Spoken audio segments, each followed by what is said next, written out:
Hello everyone, welcome to today's analysis of the Hindu. अभी जो US और इंडिया में डील हुआ है उसमें है कि यूएस जो टैरिफ है उसको 50% से घटा के 18% कर देगा। और वहाँ की जो एग्रीकल्चर सेक्रेटरी है वो बोली है कि उसमें एग्रीकल्चर भी शामिल है। लेकिन हमारे जो मिनिस्टर है वो बोल रहे हैं कि एग्रीकल्चर एग्रीकल्चर शामिल नहीं है।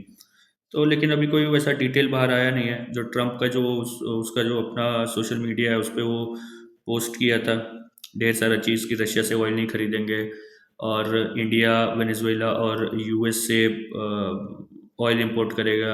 ज़ीरो ड्यूटी हो जाएगा यूएस के गुड्स पे इंडिया में। तो वो देखते हैं क्या है, अभी डिटेल तो आया नहीं है।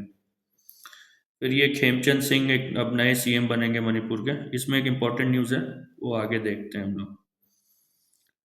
रिजोल्यूशन अगेंस्ट वीवी राम जी, अभी कर्नाटका असेंबली में एक रेजोल्यूशन। देखिए रेजोल्यूशन में क्या है, रेजोल्यूशन एक ओपिनियन है हाउस का कि वो ऐसा नहीं है कि उसमें कुछ वो लॉ में बन जाएगा, ऐसा वो बस ओपिनियन होता है हाउस का। राहुल गांधी का स्पीच में वो ये मैगजीन वाला वो लेके आए थे, फिर उसके बाद स्पीकर को बोल दिया कि भाई तुम ही बता दो मेरे को क्या बोलना है। उसमें 8 एमपीज को सस्पेंड कर दिया है। तो ये अभी चल रहा है। अब पीयूष गोयल बोल रहे, प्रेस कॉन्फ्रेंस की है, बोले कि हम लोग जो ट्रेड डील हुआ है उसमें सब चीज़ तो हम लोग पार्लियामेंट में ही बोलने वाले थे, लेकिन अपोजिशन ने इतना हंगामा कर दिया कि हम लोग को प्रेस कॉन्फ्रेंस करना पड़ रहा है। तो अब देखते हैं क्या होता है। फिर है कि and in site US deal gives hope that the tariffs ordeal में बी ओवर सून।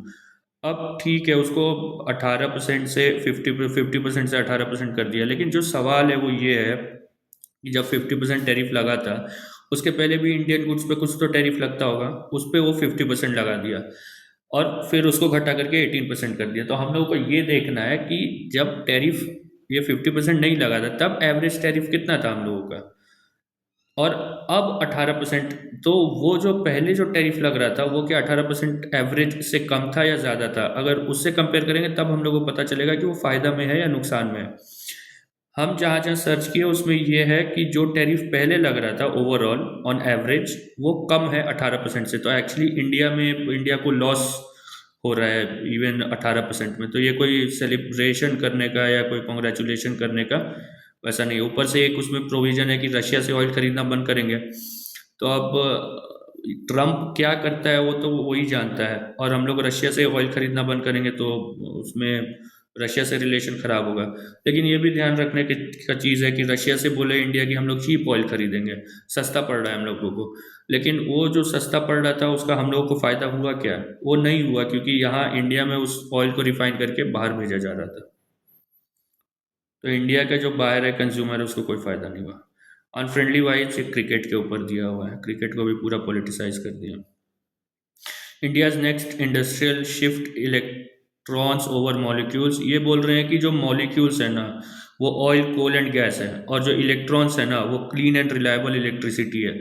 बस उसी पे दिया हुआ है कि चाइना कितना आगे निकल गया, इंडिया को और अभी पकड़ना है पीछे से। AI's next investment cycle belongs to application. अब देखिए इसमें दो चीज़ है। एक ये बोल रहे हैं जो अरिंदम गोस्वामी जिन्होंने ये लिखा है, ये बोल रहे हैं कि एआई में जो इन्वेस्टमेंट होता है वो या तो आप इंफ्रास्ट्रक्चर में कर सकते हो या उसके एप्लीकेशन में कर सकते हो। तो अभी तक जितना जो इन्वेस्टमेंट हुआ है वो ज़्यादा से ज़्यादा इंफ्रास्ट्रक्चर में हुआ है और उस पर रिटर्न्स कम है। अब जो होना चाहिए वो एप्लीकेशन पे होना चाहिए जिसमें रिटर्न्स ज़्यादा है। बस यही है, और ढेर सारा डेटा दिया हुआ है। There is no case for scrapping MPLADS. MPLADS होता है कि हर एमपी को कुछ पैसा दिया जाता है अपने जो उनका जो क्षेत्र होता है उसमें वो कोई प्रोजेक्ट करवा सकते हैं। तो उसमें वही दिया हुआ है कि no case for scrapping MPLADS. इसमें जो एक सबसे बड़ा जो दिक्कत है ना इस स्कीम में, कि जो पैसा रहता है ना वो पड़ा रह जाता है उनके पास। वो ऐसा नहीं है कि वो लोग यूज़ कर रहे हैं, वो ढेर सारे एमपी है जो वो पैसा यूज़ ही नहीं कर रहे हैं। अब देखिए नीचे एक डेटा सेंटर दिया हुआ है, has the 16 finance commission sideline the states. इस पे वो 41% वाला कल हम लोग डिस्कस किया था कि स्टेट्स को 41% दिया गया है। लेकिन यहाँ पे जो इंपॉर्टेंट चीज़ है वो है सेस एंड सरचार्ज। ये देखिए पहले ये आप लोग समझिए कि जो सेस एंड सरचार्ज होता है वो डिवोल्यूशन नहीं होता है, उसका वो स्टेट्स को नहीं मिलता है, वो पूरा यूनियन को जाता है। तो इसका जो पहला डेटा है जो बहुत इंपॉर्टेंट है वो है ये। कि between 2013 and 2019, for every 100 rupees collected by the center, about 93 to 95 rupees were collected as taxes and duties that form the divisible pool. The remaining 5 to 7 was collected as cess and surcharge, मतलब 93 से 95 रुपया, हर 100 रुपये के लिए 93 से 95 रुपया का 41% या उस समय जो भी डिवोल्यूशन का होगा फॉर्मूला, वो स्टेट्स को जा रहा था। और उसमें से केवल 5 से 7 रुपया जो है वो सेस एंड सरचार्ज फॉर्म कर रहा था। अब 21-22 में क्या हो जाता है कि जो 100 रुपये कलेक्ट होता है टैक्स में, उसमें 86.5 रुपया जो होता है वो टैक्स है, मतलब वो डिविजिबल पूल में है, और 13.5 रुपया जो है वो सेस एंड सरचार्ज है। मतलब कि पहले जहाँ 93 से 95 रुपया डिविजिबल पूल में जा रहा था, 2021-22 आते आते वो केवल 86.5 रुपया हो गया, मतलब 86.5 रुपीज़ हो गया। तो सेस एंड सरचार्ज जो है वो लगभग 2 गुना से भी ज़्यादा हो गया है। फिर 25-26 में देखिए, ये जो है वो 89 है, 11 रुपया सेस एंड सरचार्ज है और 89 रुपीज़ डिविजिबल पूल में जा रहा है, तो थोड़ा इंप्रूव हुआ है, लेकिन पहले से अभी भी ये खराब है। फिर post 2019, the cesses and surcharge component has nearly doubled from 5 to 7 to 11 to 13 for every 100 rupees। तो इसमें दिख रहा है कि सेस एंड सरचार्ज जो है वो बढ़ते जा रहा है। अब क्या बोल रहा है कि 16th फाइनेंस कमीशन जो है वो बोला है कि इन 2011-12, मतलब अभी से लगभग 14 साल पहले, this non shareable portion of revenue cess and surcharge was 1.1% of GDP, और जो डिविजिबल पूल था वो 9.1% ऑफ जीडीपी था। अब क्या हुआ है कि जो सेस एंड सरचार्ज है 23-24 में वो 2.2% ऑफ जीडीपी हो गया है, और जो डिविजिबल पूल है वो 9.4% हो गया है। अब देखिए, उस समय का जीडीपी का 1.1% वो छोटा होगा क्योंकि उस समय जीडीपी कम था। अभी का जीडीपी का 2.2%, उससे बहुत ज़्यादा है। ऐसा नहीं है कि वो दुगना है, बस उससे बहुत ज़्यादा है। तो सेस एंड सरचार्ज बढ़े जा रहा है। उसके बाद और डेटा देखिए कि the money collected as cesses by the centre excluding GST compensation cess, क्योंकि वो स्टेट्स को जाता है, इंक्रीज फ्रॉम 44,688 करोड़ इन 2015 में to 3,52,650 crore in fiscal year 2022, and is expected to be around 2.5 lakh crore अभी फिजिकल ईयर 26 में।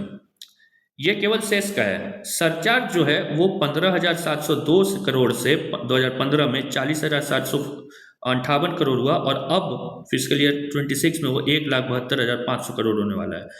तो ये जो हो रहा है कि जो गवर्नमेंट है वो ज़्यादा से ज़्यादा सेस एंड सरचार्ज पे रिलाई कर रही है, यूनियन गवर्नमेंट, तो उसमें ये नुकसान हो रहा है कि स्टेट्स को माने कि 41% दे रहा है, लेकिन वो उतना फ़ायदा नहीं करेगा क्योंकि जो ढेर सारा जो रेवेन्यू है वो उससे आ रहा है, सेस एंड सरचार्ज से आ रहा है। तो ये एक बहुत बड़ा चैलेंज है इसके लिए।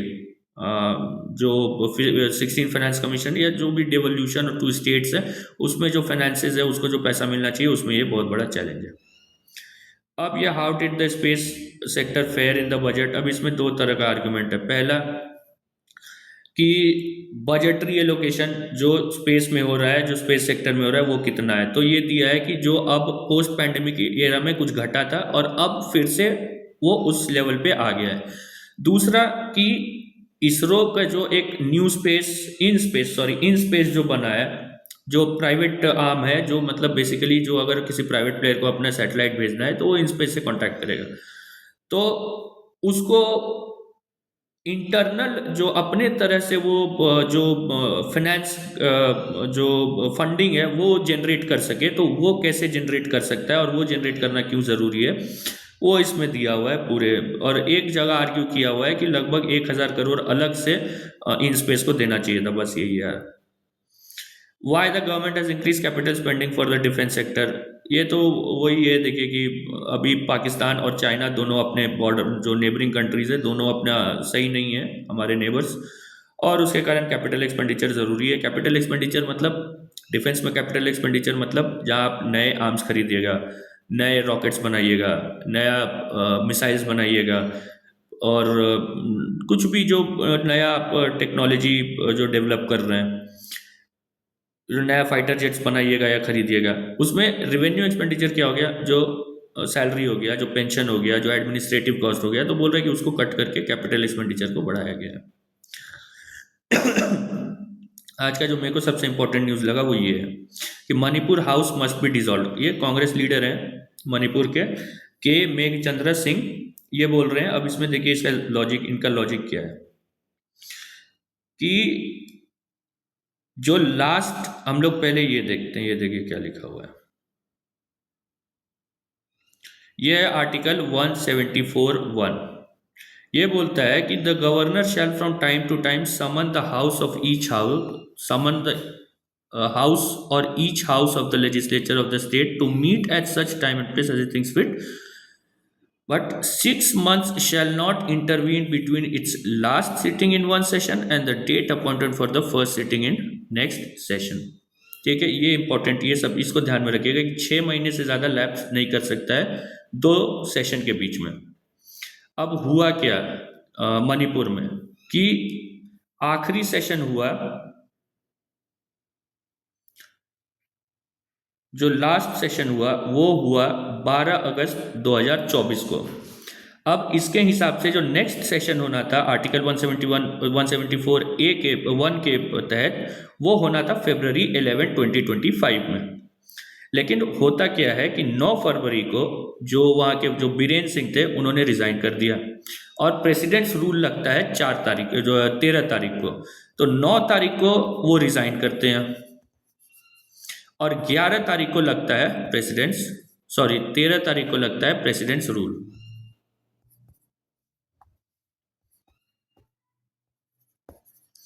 लेकिन जो आर्टिकल 174(1) है उसके हिसाब से जो सिटिंग होना था वो होना था 11 फरवरी को। तो ये 11 फरवरी को होता नहीं है, प्रेसिडेंट्स रूल तो लगा 13 तारीख को। तो ये जो 2 दिन है इसमें क्या हुआ, जो हमारा जो उस समय लेजिस्लेचर था उसको क्यों नहीं कन्वीन किया गया, और 13 तारीख के बाद उसका क्या सिस्टम है, वो लेजिस्लेचर जो है वो सस्पेंडेड है या उसको डिसॉल्व कर दिया गया है, ये बताया जाए। तो ये जो मेघचंद्र हैं, जो लीडर हैं कांग्रेस के, ये चले गए हैं हाई कोर्ट, और हाई कोर्ट बोला है that the case involves the interpretation of Article 174 and referred it to Chief Justice for placement before the division bench and listing of the case। अब हुआ ये है कि 2 दिन जो है 11 से 13, अब अगर उसमें लेजिस्लेचर को तो बुलाना था 11 तारीख को, लेकिन 11 तारीख को बुलाया नहीं गया है, तो वो जो लेजिस्लेचर है वो डिसॉल्व हो जाएगा या क्या हुआ, ये चीज़ अब क्वेश्चन हाई कोर्ट देखेगा। जो मेरे को लग रहा है ये अब सुप्रीम कोर्ट में भी जाएगा ये, क्योंकि जो भी जजमेंट आएगा वो या तो मेघचंद्र अपील करेंगे या जो उस समय का जो भी गवर्नमेंट रहेगा वो अपील करेगा या यूनियन अपील करेगा। तो ये देखते हैं क्या होता है इसमें आप लोग। लेकिन ये ध्यान रखिए 3-4 डेट्स। पहला डेट है कि 12 अगस्त 2024 को मीट हुआ लास्ट मणिपुर असेंबली। उसके बाद 11 फरवरी 2025 को उसको मिलना था।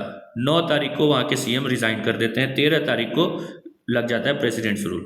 लेकिन जो आर्टिकल 174 का 1 है, सेक्शन 1 है, उसमें ये बोल रहे हैं कि उसके हिसाब से जो नेक्स्ट असेंबली होना था वो 11 फरवरी 2025 को हुआ है। अब हम लोग पहले देख चुके हैं कि जब प्रेसिडेंट्स रूल लगता है तब जो लेजिस्लेचर होता है वो तुरंत सस्पेंड नहीं होता है। जो गवर्नमेंट रिजाइन किया, प्रेसिडेंट्स रूल लगा है, गवर्नमेंट रिजाइन करता है, तो जो असेंबली है वो सस्पेंडेड एनिमेशन में चले जाता है और उसके बाद उसको डिसॉल्व किया जाता है। तो ये बोल रहे हैं कि ये जो 11 तारीख, 12 तारीख, 13 तारीख है जब प्रेसिडेंट्स रूल लगा, उसमें ये क्यों नहीं हुआ, ये जो असेंबली है उसको क्यों नहीं समन किया गया, और अगर 13 तारीख को प्रेसिडेंट्स रूल लगा है तो उसके बाद उसका स्टेटस क्या है। अब इसमें बीच में एक और होता है कि जो उस वहाँ के जो गवर्नर थे उन्होंने 24 जनवरी को एक नोटिफिकेशन निकाला कि हम जो असेंबली है वो मिलेगा फॉर 11 फरवरी, मतलब जो on that day the governor declare. 24 जनवरी को गवर्नर ने एक वो निकाला कि ऑर्डर या जो भी उसको बोलते हैं नोटिफिकेशन, कि 9 तारीख को जो असेंबली है वो कन्वीन होगा, वो असेंबल करेगा, लेकिन उसी दिन जो सीएम है वो रिजाइन कर देते हैं। तो मैटर इतना है, छोटा सा मैटर है कि 11 तारीख को जब कन्वीन होना था तो नहीं हुआ, 2 दिन बाद राष्ट्रपति शासन लगता है। तो ये जो 11 तारीख को जब नहीं कन्वीन हुआ है असेंबली, तो जो अब जो असेंबली ये रिकन्वीन कर रहे हैं, वो उसको ये लोग मतलब उसका स्टेटस क्या है, वो तो खत्म हो गया ना। वो जब 2 दिन, वो 11 तारीख को जब नहीं कन्वीन हो पाया तो वो फिर डिसॉल्व हो गया। इनका कहना है, मेघचंद्र का कहना है। और अब क्या हो रहा है, फ्रंट लाइन में, फ्रंट पेज में हम लोग पढ़े कि एक नए सीएम बन रहे हैं, तो गवर्नमेंट फिर से हो रहा है। लेकिन जो लेजिस्लेचर का था, उसका क्या किए तुम लोग? 11 तारीख को तो तुम लोग बुलाए नहीं, 13 तारीख को तुम राष्ट्रपति शासन लगा दिए, ये बताए नहीं कि वो सस्पेंडेड एनिमेशन में है कि उसको डिसॉल्व कर दिए हैं। अब तुम लोग उसको फिर से स्टार्ट कर रहे हो, तो ये तो हो ही नहीं सकता ना, क्योंकि उसी समय 6 महीने हो गया था। देखिए, राष्ट्रपति शासन में वो 6 महीना काउंट नहीं होता है, लेकिन जब उस समय जो 6 महीना होना था 12 अगस्त से 11 फरवरी के, वो तो हुआ ही नहीं। तो मेघचंद्र साहब का कहना है कि ये जो अब जो ये 12th मणिपुर असेंबली है, 12th मणिपुर लेजिस्लेटिव असेंबली, इसको अब ये कॉन्स्टिट्यूशनली मतलब ये वैलिड नहीं है, इसको डिसॉल्व कर देना चाहिए और फ्रेश इलेक्शंस होना चाहिए। तो ये मैटर है, और ये इम्पॉर्टेंट मैटर है, क्योंकि ये पूरा अभी जो है ये एक कॉन्स्टिट्यूशनल वो चला गया है, मतलब उसमें कॉन्स्टिट्यूशन का पूरा मुद्दा उठ गया है कि ये होगा कि नहीं, कि आप सीएम रिजाइन करते हैं, उसके 4 दिन बाद लगता है प्रेसिडेंट्स रूल, लेकिन बीच में दूसरे दिन असेंबली को कन्वीन होना था। तो अगर वो कन्वीन नहीं हुआ तो उसको फिर आप डिसॉल्व कर दो ना, तो वही मैटर है। अब देखते हैं हाई कोर्ट क्या बोलता है, और उसके बाद फिर जहाँ तक मेरा सोच है सुप्रीम कोर्ट में भी जाएगा ये मैटर। फिर Trinamool some poll officials behind voter harassment, BJP ये बोल रहा है। अब ये देखिए ये क्या बोल रहा है supreme court, questions WhatsApp Meta on personal data. ये मुद्दा है शेयरिंग का, डेटा शेयरिंग का, डेटा प्रोटेक्शन का नहीं है। तो यहाँ पे ये भी लिखा हुआ है कि जो डीपीडीपी एक्ट है, digital personal data protection act, वो इस पे लागू नहीं होता है। तो अभी ये मेरे को लगता है कि 1-2 दिन और न्यूज़ में आएगा, तो इसको डेवलप होने देते हैं, फिर इसको देखते हैं क्या है। Centre must act to protect Kashmiris, ED conduct searches, NSA provision. एक न्यूज़ था यहाँ कहीं, यूएस डील। फिर ये अपने आप को जो कॉन्ग्रेचुलेशंस जो सरकार दे रही है, उसमें फिर सोचने आगे देखते हैं ये फिर क्या इसमें डेवलप होता है। NDA ally TDP seeks clarity on India US trade deal की। हाँ भाई, बताना तो पड़ेगा कि हुआ क्या है। No word on India, Kremlin अभी बोल रहा है कि हमारे पास तो कुछ नहीं बोले हैं कि हम लोगों से तेल खरीदना बंद करो। ये सुहासिनी हैदर का एक छोटा सा आर्टिकल है, ये बोल रही है कि 5 सवाल है ऐसा ट्रेड डील में, कुछ अनआंसर्ड क्वेश्चन है। पहला, जो नेगोशिएट हुआ है उसका टेक्स्ट कहाँ है? जो आप देखोगे कि ट्रेड डील होता है तो वो लोग फाइल वाइल एक्सचेंज करते हैं, साइन वाइन करते हैं, वो कहाँ है? दूसरा, क्या सच में जो ट्रम्प बोल रहे हैं कि यूएस का जो टैरिफ है जो इंडिया में इंपोर्ट होगा उसको 0% कर दिया गया है, ये क्या बात सच है? दूसरा, वो जो इन्वेस्टमेंट को लेकर के है कि इंडिया जो है वो $500 बिलियन का खरीदेगा यूएस का चीज़। अब मैटर ये है कि इंडिया का जो ओवरऑल जो ट्रेड है वो लगभग 700 से $800 बिलियन है, तो उसमें $500 बिलियन अगर यूएस से करेंगे तो बाकी का हम लोग क्या करेंगे? और ऐसा कौन कौन सा सामान है जो यूएस हम लोग को बेच देगा जो हम लोग 500 बिलियन का उससे खरीद लेंगे? फिर एक सवाल है कि क्या इंडिया ने रशियन ऑयल खरीदने से जो है उसको मना कर दिया है कि हाँ अब हम लोग रशियन ऑयल नहीं खरीदेंगे। और एक है कि will India have to give concessions on Iran. तो जैसे वेनेजुएला का ऑयल और रशियन ऑयल, तो हम लोग वेनेजुएला का तो अब बोल रहे हैं, ट्रम्प बोला है कि हम लोग ईरान से, वेनेजुएला से वो खरीदेंगे। उसमें एक मैटर चल रहा है कि उसका जो क्रूड ऑयल होता है वो अलग होता है, रशिया से हम लोग तेल नहीं खरीदेंगे। और ये ईरान पे 25% जो टैरिफ लगा रहा है, तो उसका क्या होने वाला है? क्योंकि इंडिया जो बोला है कि हम लोग ईरान में आज से नहीं है तो 2015 से ही चल रहा है, चाबहार पोर्ट को डेवलप करेंगे। अब क्या वो जो चाबहार पोर्ट का जो है वो उसमें एग्जेम्पशन है कि नहीं है? चाबहार पोर्ट में हम लोग कुछ करेंगे कि नहीं करेंगे? और उसके बाद एक मैटर है कि इस बार जो बजट आया है उसमें चाबहार पोर्ट को लेकर के कोई भी एलोकेशन नहीं किया गया है। तो देखते हैं क्या होता है। अपोजिशन इंडिया यूएस डील अभी तो वही चल रहा है। और ममता बनर्जी ने बहुत बढ़िया, मतलब बढ़िया क्या, वो बोली है कि ज्ञानेश कुमार जो है उनको हटवाने के लिए अगर कोई भी रिमूवल का मोशन आएगा तो वो उसको सपोर्ट करेंगे। और आज वो सुप्रीम कोर्ट जा रही हैं personally. West Bengal CM likely to at least, likely है, कर ही लेंगे। अब ये देखिए, Supreme Court has not upheld death penalty in 3 years. जो लोअर कोर्ट से को अप्रूव करना रहता है, ठीक है, अगर लोअर कोर्ट में दे दिया है डेथ पेनल्टी तो वो जाता है ऊपर, कि पहले उसको अप्रूव करना होता है, तो वही दिया है कि अपहेल्ड नहीं किया है, ढेर सारे को छोड़ भी दिया है। अब global aid cuts could lead to 22.6 million additional deaths. सबसे पहला तो एड कट हो रहा है क्योंकि यूएस ढेर सारा ऑर्गेनाइजेशंस को छोड़ दिया है, तो ये एक एस्टिमेट है कि 22.6 मिलियन एडिशनल डेथ्स हो सकते हैं। लेकिन इंपॉर्टेंट ये वाला न्यूज़ है, देखिए, छोटा सा न्यूज़ है, इंपॉर्टेंट है। India enters elite group with successful missile tech test. ये मिसाइल का जो टेक्नोलॉजी है वो क्या है? Solid fuel ducted ramjet. Solid fuel क्या होता है? जिसमें जो फ्यूल होता है वो सॉलिड स्टेट में होता है, उसमें फ्यूल भी होता है, ऑक्सीडाइजर भी होता है, उसको इग्नाइट कर दिया जाता है। ऑक्सीडाइजर क्या है? जैसे अगर आग को जलाए रखना है तो आपको ऑक्सीजन चाहिए, तो उसको ऑक्सीडाइजर बोलते हैं। तो आपके पास फ्यूल रहेगा और आपके पास ऑक्सीडाइजर रहेगा, और वो फ्यूल जलता जाएगा, और आपका जो भी जिसमें भी प्रोपल्सन सिस्टम लगा हुआ है, चाहे मिसाइल हो चाहे रॉकेट हो, वो अपना चलते रहेगा। दूसरा होता है कि आप केवल फ्यूल रखते हो, आप ऑक्सीडाइजर नहीं रखते हो। तो उसमें क्या करते हैं कि उसको बोलते हैं रैमजेट। उसमें जैसे जो रॉकेट है या जो मिसाइल है, वो जब फॉरवर्ड मोशन करता है, वो फॉरवर्ड मोशन जब कर रहा है तो एयर सामने से आ रहा है, उस एयर को वो कंप्रेस करता है और उसको चेंबर में भेजता है जहाँ फ्यूल रहता है, वो पहले से इग्नाइटेड रहता है और वो जलने लगता है, और उसको मतलब ऑक्सीजन बाहर से मिल रहा है, उसमें कोई मूविंग पार्ट्स नहीं होते हैं, तो ज़्यादा स्पीड पे जाता है। अब इसी में एक होता है स्क्रैमजेट इंजन। उसमें क्या है कि उसको एक सर्टेन स्पीड चाहिए और उसके बाद वो काम करना स्टार्ट करता है। लेकिन यहाँ पे हम लोगों का है सॉलिड फ्यूल डक्टेड रैमजेट। इसमें क्या है?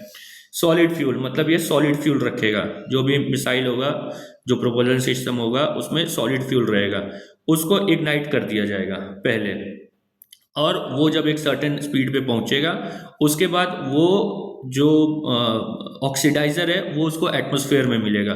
वो जो मिसाइल है वो फॉरवर्ड मोशन जाएगा उसका, और वो इतना स्पीड में रहेगा कि उसमें जो हवा आएगा उसको एक पूरा डिज़ाइन करके, वैसा एरोडायनेमिक्स है जो भी, वो इंजीनियरिंग करके उसको ऐसा बनाया जाता है कि एयर कंप्रेस होता है और वो उस चेंबर में जाता है जहाँ पे फ्यूल है, जहाँ बर्निंग हो रहा है, और उसको वो हवा मिलते रहता है और वो चलते रहता है। क्योंकि इसमें मूविंग पार्ट्स नहीं है तो ये ज़्यादा स्पीड पकड़ सकता है। अब इसका यूज़ कहाँ होगा? तो एयर टू एयर मिसाइल में यूज़ होगा। कहीं लिखा हुआ है यहाँ पे, देखिए, एयर टू एयर मिसाइल में यूज़ होने वाला है ये। तो ये आप लोग ध्यान रखिएगा कि जो सॉलिड फ्यूल डक्टेड रैमजेट है ये मिसाइल टेक्नोलॉजी से है, क्योंकि जो सॉलिड फ्यूल है वो फिर रॉकेट में भी यूज होता है, और जो रैमजेट इंजन है वो उसमें भी यूज होता है फाइटर जेट्स में।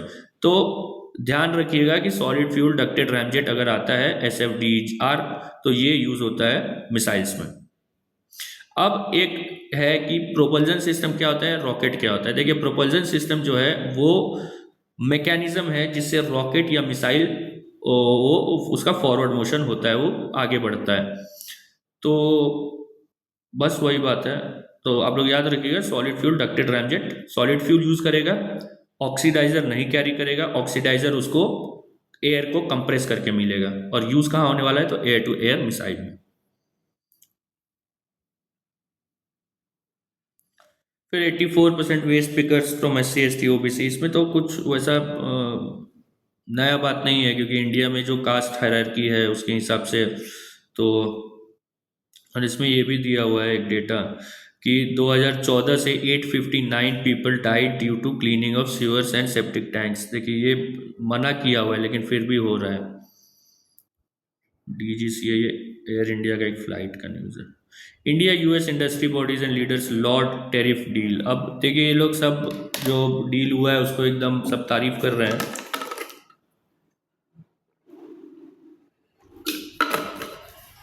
और जो स्टॉक मार्केट है, जब ये डील अनाउंस हुआ और अगले दिन जब स्टॉक मार्केट खुला तो वो भी 2-2.5% ऐसा कुछ बढ़ गया।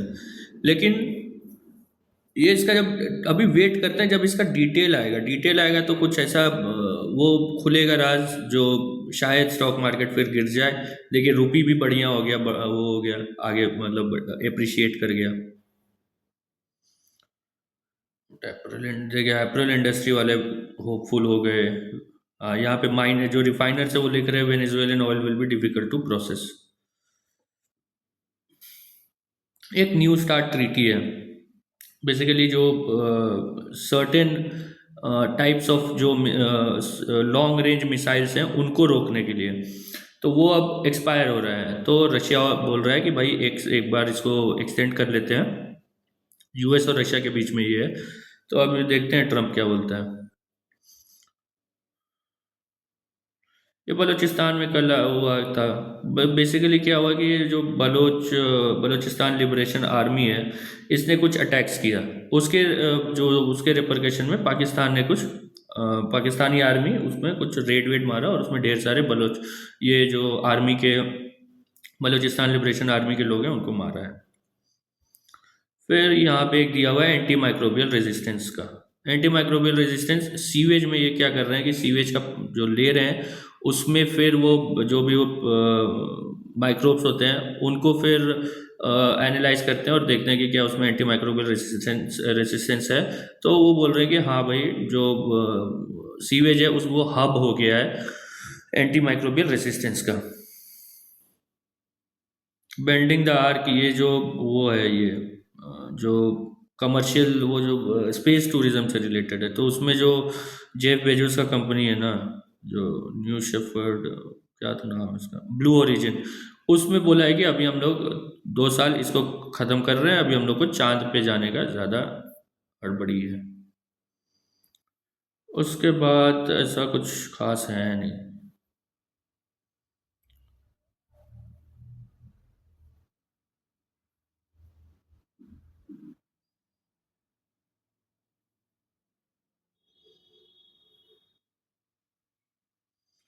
अब टर्टल ट्रेल लाया है ये, तो उसमें फिर कंजर्वेशनिस्ट लोग को, इसमें आप बस एक चीज़ याद रखिएगा, ऑलिव रिडली टर्टल्स, ये इम्पोर्टेंट है। ये इंडिया में आते हैं बहुत माइग्रेट करके, और इनका मास नेस्टिंग ग्राउंड होता है, उसको बोलते हैं अराबाडा, तो वो याद रखिएगा, अराबाडा। मरांडी एलिजिस, अब देखिए सरकार इसमें बोलेगा कि नहीं नहीं, हम लोग तो भाई ये हमारे जो कंजर्वेशन एफर्ट्स है उसको और हेल्प करेगा, और कंजर्वेशनिस्ट बोलेंगे कि नहीं ये भाई ये तो दिक्कत का बात है। तो वही अब कुछ होगा नहीं, वो फिर जो सरकार वो किया है वो चलेगा।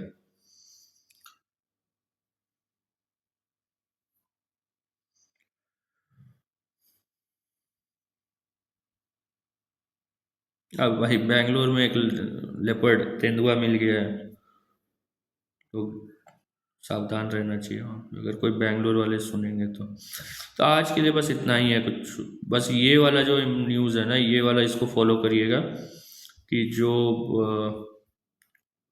ये वाला, क्योंकि ये पूरा कॉन्स्टिट्यूशनल मैटर है, और इस पे यूपीएससी को अच्छा लगता है ऐसे क्वेश्चंस पूछने में।